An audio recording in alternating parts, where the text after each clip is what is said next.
And now we move on to the next segment of our bulletin. This is On the Table with Brandon. Brandon, over to you. Thank you very much. Good evening and welcome back to On the Table, where we discuss current issues, making news, the headlines, and the most recent issue concerns all of us in general. Water tariff. So it's been all about the talks this whole week, and joining us today via video call is Associate Professor Dr. Ida Mat Yassin of Putra Business Schools. Dr. Ida, welcome to the show. Brandon.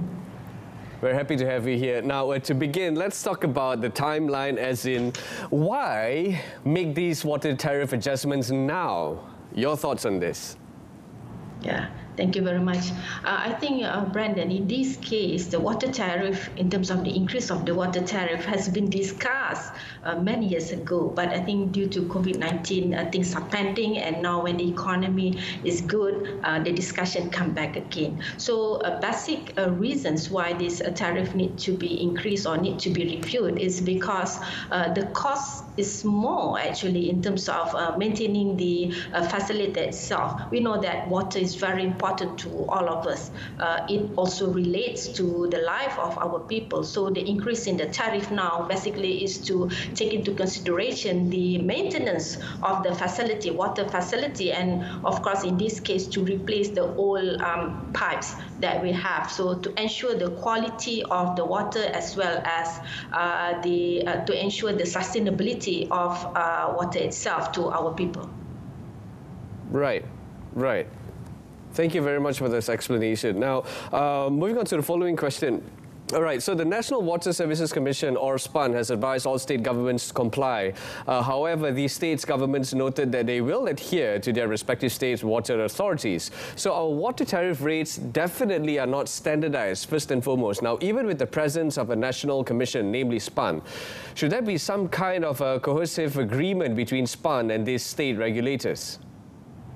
Yeah, it should be, because now different states have different tariff, but of course the differences may not be that much, but we need some consistency, especially when we talk about the investment that we want to make in terms of these water services. So we know that it has to be aligned, and different states, some of the states has not reviewed their tariff, especially Pahang and Perlis in this case, but the rest, other states actually have revised the water tariff. So in line with the good quality of service that they need to offer, I think it should be taken into consideration. Of course, we would expect around, I think, a 13% increase of water tariff with the new one in 1st February. Right, right. Now, you've mentioned earlier when I've asked you with regards to the escalating costs, etc. So tariff reviews are necessary, citing escalating costs, that's for sure, when it comes to water treatment and distribution. But yet some state service providers have not reviewed their tariffs in a very long time, and you mentioned that as well. So some immediately announced new water tariffs after SPAN announced it. So what are your thoughts on this? Yeah, so some of the states probably they don't want to increase the water tariff, probably not an issue so much to them, yeah, because in this case, what we can see in terms of production of water, instead of increasing the tariff, they may want to look into the non-revenue water, whereby we have metered consumption. At the same time, metered consumption probably around 60 to 70%, and the rest are non-revenue water, in which there are leakages of the pipes and then pilferage of the water, water theft in this case, and other reasons. But of course, the leakage of the pipes plays an important role that contribute to the non-revenue water. So some states, they have their own reason, or probably they have this subsidy to help to the B40 category in this case. For example, for those who are using water, in which water tariff they have blocked, right? So if you use very less water, the tariff will be low. So if you increase your usage, then the tariff block will be increased subsequently. So they have their own reason in this case, but of course at the end of the day, the water tariff in Malaysia, it's among the lowest, I think, in this region, and we need that. I think the main component, the main issues here is actually to look into having a good quality supply of water and, of course, sustainable.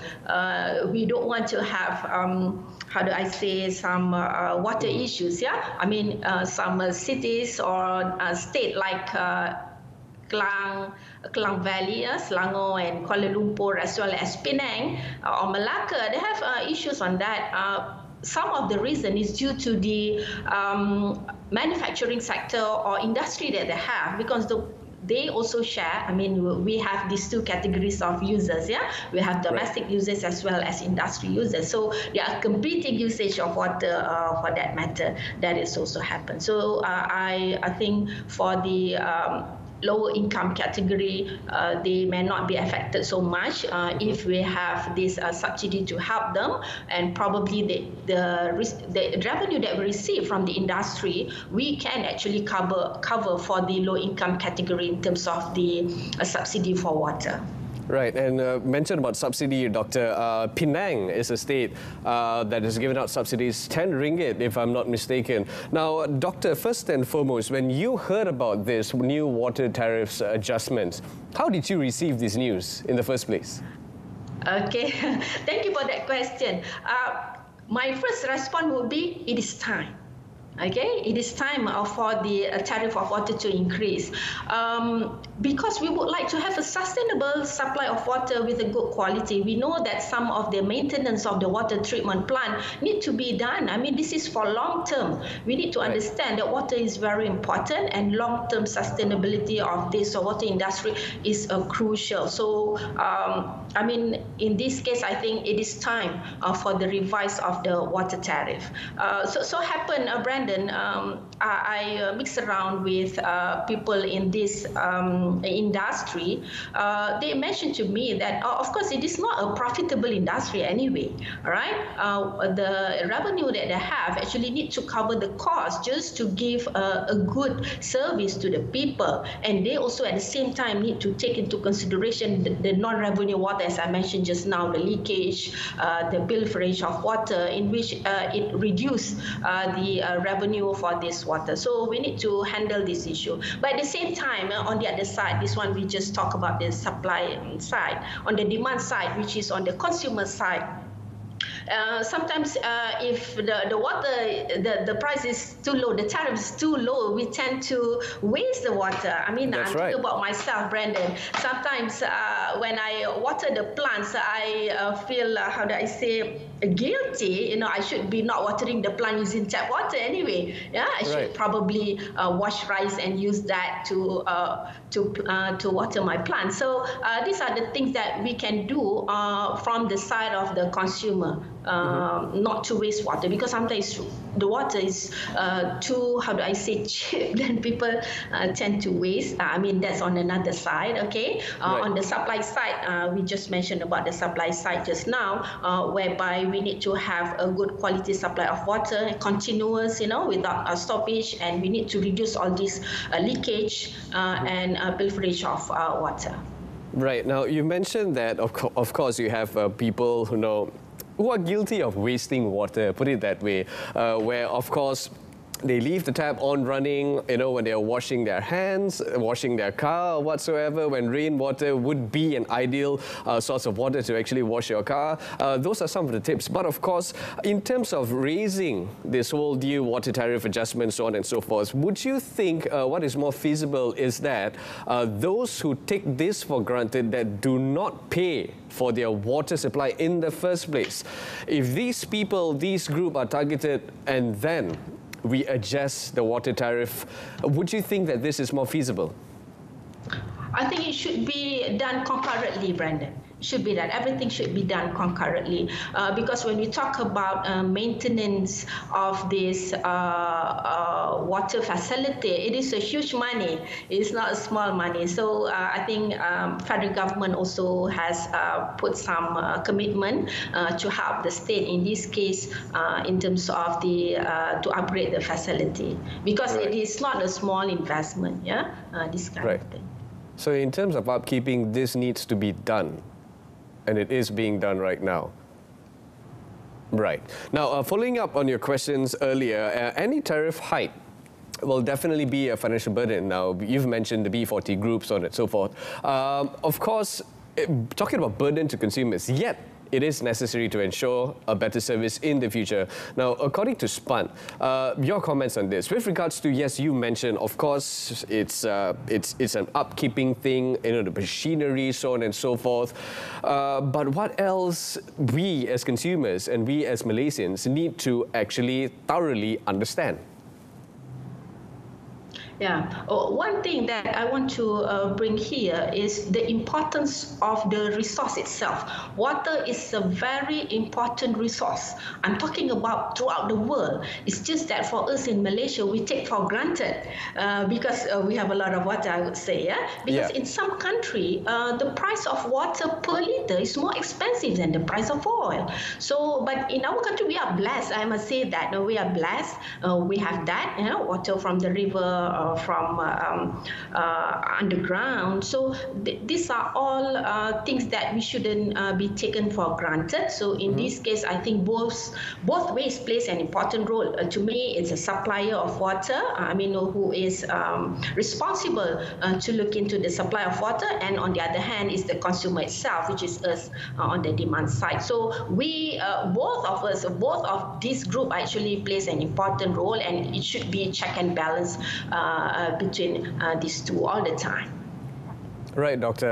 And of course, before we have to wrap things up, there's one more question that I would like to ask you. This, of course, is your own point of views, yeah? Do you think that these new rates, as you mentioned, is not that expensive in the first place, but do you think that these new rates would actually create a more responsible environment, more responsible society with regards to them being extra careful with water and not contaminate it, so on and so forth? What do you think about this? Yeah, of course, when the price is higher, of course, we take note of that. We don't want to burden ourselves as well. But when you mention about polluting the environment or polluting the river, we have many cases. For example, we have many cases whereby the factory actually leave the effluents in the river, and many of us in Klang Valley actually have these water cuts. So we must punish these people, heavily punish, okay? Because of them, they are not taking care of their waste. For example, it affects us as a consumer. So we need to take note on this as well, whereby some of the people, the industry or the factory, they are, I would say, not doing the right thing, and we should punish them heavily on this matter. Right. Okay, Doctor, of course, we're talking about water tariffs, and those viewers who are watching at home, remember some steps that you could actually take to ensure that water supply is adequate to your homes and the homes of your family and friends, but most importantly, when it comes to this new water tariff, we hope that we, as a responsible society, would not just appreciate water, would just be in this situation in which whereby it's all in one, that we would contribute as well with regards to this water being distributed towards the nation. Of course, remember, most importantly, to pay your water. Now, Dr. Ida, before we go, is there any final advice that you would like to share with the viewers who are watching at home? In this case, I think I'm reminding everyone and myself especially not to waste water, because this is a very important resource for us in Malaysia. So probably we need to audit ourselves actually at home, where are the things or what are the things that we can do so that we can responsibly use the water. Right. Thank you so much, Dr. Ida. I'm afraid that's all the time we've got for our program tonight. I appreciate all your insights given in discussing our topic this evening. Thank you so much, Doctor, once again. Thank you. This has been a great discussion right here on the table, but if you missed out on all this episode, in this particular On the Table episode, this one in particular, you can re-watch it at RTM Click. Till then, it's back to you.